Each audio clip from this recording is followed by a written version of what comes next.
With the news that the Baltimore Orioles are open to trading prospects, more information has came out about a possible Dylan Cease trade. How will this affect AJ Preller and the Padres, and what could the possible trade package look like? Welcome to Orioles Digest. I'm your host, Kam Brice. And before you do anything, hit that subscribe button. If you're a part of this percentage, let's change that today. Come join the Orioles Digest family and you get all the breaking news on the Baltimore Orioles. Now, some important articles have came out about the Baltimore Orioles about a potential trade with Dylan Cease. And one sports writer gave an interesting package. In a recent article, sports writer Zach Presnell gave an interesting trade package for the Baltimore Orioles. The Orioles would receive Cease, while the Padres would get 3 Orioles top 12 prospects: right-handed pitcher Chase McDermott, outfielder Dylan Beavers, and catcher and first baseman Ethan Anderson.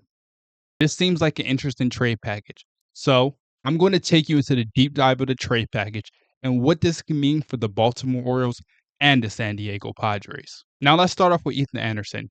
He was a 2024 draft pick. He's a catcher, and we all know the Baltimore Orioles are loaded with catcher prospects in their minor league system. Samuel Bazzio, who's expected to be in the MLB some point in 2025. You also have Adley Rutschman, who is one of the generational superstars. And let's not forget Creed Williams is also another guy who just got to the Double A and will continue to get better over the course of his career.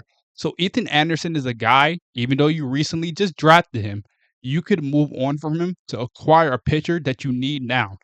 Chase McDermott is the interesting one. He's been one of the best pitchers in the Baltimore Orioles system ever since he got drafted. He's been in Double A, Triple A, and he succeeded high expectations in both. Once he got up to the majors, he had a couple starts, but he struggled, so the Orioles sent him back down. That's another guy that you can move on without hurting your pitching capital. You have Grayson Rodriguez, you have Kay Pavage, you have Trevor Rogers, you have Albert Suarez, new Japanese pitcher that you just signed, you have Dean Kramer, you have Kyle Bradish coming back. So Chase McDermott wouldn't be a huge loss. Yes, he could possibly fill a bullpen role for the Baltimore Orioles, but he's a guy that they can move on. And then to the last one, who I think would be the most interesting, is Dylan Beavers. The Baltimore Orioles are so loaded with outfield prospects. So getting rid of Dylan Beavers would not hurt them at all. Bats Honeycutt, who was just drafted, he's going to be the future outfielder for the Baltimore Orioles soon. We all saw him in college, one of the best players in NCAA history. He has a chance to be an all-star generational type of player. We just have to see him how he progresses through the minors. Now you look at other guys, Cedric Mullins, Heston Kjerstad. You just signed Tyler O'Neill. The outfield room is very crowded for the Baltimore Orioles. So Beavers is another guy that you can move on from to acquire Dylan Cease. This trade package is great for both sides, and it's one of the best I've seen all off season. Ethan Anderson, you're getting a catcher prospect who will be very highly skilled. We have seen throughout his first year in pro ball, he's already starting to do things that can rank him up quickly through the minors. Now, Chase McDermott is a proven pitcher. He's already MLB talent ready level. He just needs to find the right situation. And if the Orioles room is so crowded, like I mentioned before, there's not really a chance for him to go. He could go to the bullpen, but he's just not ready at that point to contend on a contending team in the AL East right now. The Padres could use him in AAA, build him in that foundation, get his mechanics right, and then eventually one day he could become a starter. Now, Dylan Beavers is ready right now. If the Baltimore Orioles had room, I'm pretty sure Dylan Beavers will already be in the MLB. He is great. He's skyrocketing in Double A. He's amazing in Triple A with the Norfolk Tides, and he's showing things and signs of an everyday outfielder. Now, for Mike Elias, this would be an amazing move. You're sending 3 prospects that the Baltimore Orioles do not need. Padres, on the other hand, you're getting 3 top 10 prospects that could be MLB ready level in the matter of 2 to 3 years. And you're getting high value position. You're getting a catcher, you're getting an outfielder, and you're getting a right-handed pitcher who is ready right now. So if I was Mike Elias, I would have called the phone right now, pulled the trigger. You're not giving up Heston Kjerstad. You're not giving up Kobe Mayo or even Samuel Bazzio. So you still have one of the best farm system in the MLB without giving up your top 3 prospects. This is a move the Baltimore Orioles should definitely make. Now, what would this move mean on the impact of the Baltimore Orioles and how would it affect the future? Now, I don't think it would affect the future that much. Remember, you drafted Vance Honeycutt, who should be skyrocketing through the minors pretty soon. Samuel Bazio will be up soon. Heston Kjerstad will get more opportunities now. So the Baltimore Orioles have a high level talent in MLB and the AAA.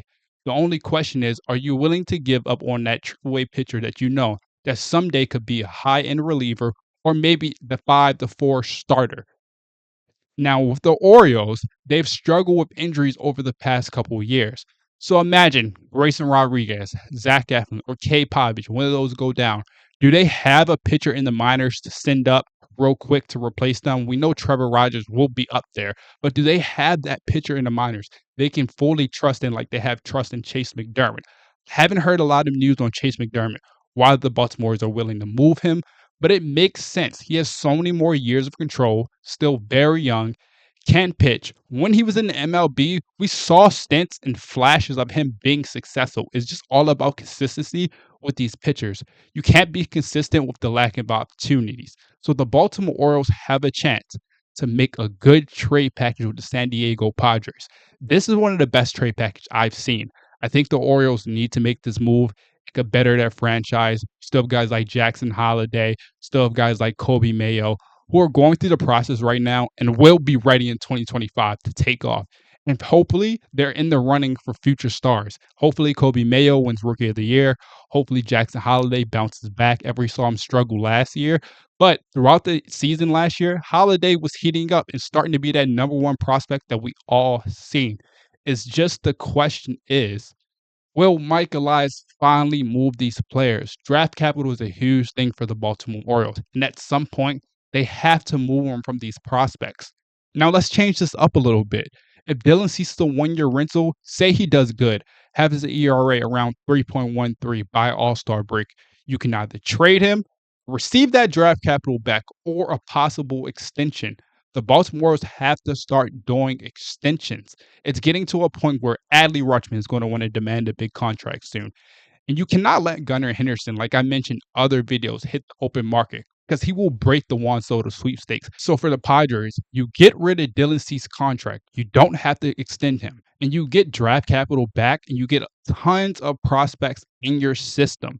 Now you have the opportunity to either flip those prospects or develop them like the Baltimore Orioles, the Boston Red Sox, and the New York Yankees have been doing over the past 3 to 4 years. This is a perfect scenario for both teams. I hope it pans out. I hope it's something that Mike Elias is thinking about. And if I was the GM, I would make the move immediately. That's all we have for today, folks. Make sure you hit the subscribe button. Come join the channel. I don't want you to miss out on any Baltimore Orioles news as we will be updating you